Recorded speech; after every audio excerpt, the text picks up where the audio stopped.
Good morning, traders. I'm Michael Sabo, Senior Market Strategist with RJO Futures here in Chicago on July 2nd.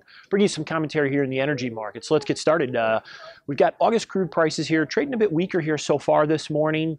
Right now, we're currently trading around 105.07, off about 27 cents. Brent's around 111.85, that's off about 44. Complex, weaker tone there. Heat's off about 1.5 cents, and the RBOB's off about 3/4 of a cent. Nat gas also down about 8 to 9 cents here today. So certainly we got a weaker tone here in the energies. Taking a look here at the crude oil market, we did have EIA numbers come out this morning. Now, most traders are looking for a draw of about 1.5 to 2 million barrels, and I had even heard some noise that it could even be a little bit less than that, and we actually got a draw of 3.2 million barrels, so a lot bigger than expected. When you take a look at the price action since that report has come out here, initially the market was down. We were sitting right near its lows. We kind of popped back up, but since that time it has started to lose some additional steam here.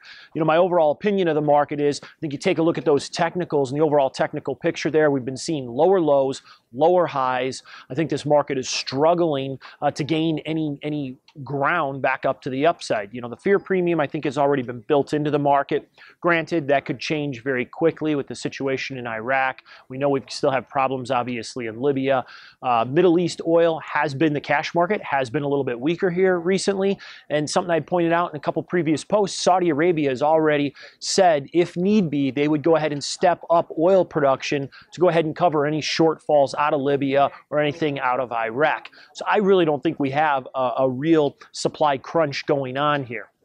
And I think once you start to see that fear premium come out, I think prices could possibly lose steam here pretty quick.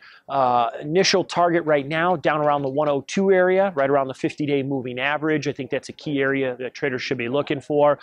We've been taking out, again, as I mentioned here, we've been seeing lower lows and lower highs. Today's low so far, lowest that we've seen here since the middle of June. So I think, based on what we're looking at right now, even with the drawn stockpiles, I think crude prices still have the potential to move lower. So give me a call, shoot me an email, and we can get into more detail. Futures and options on futures may involve substantial risk and may not be suitable for all investors.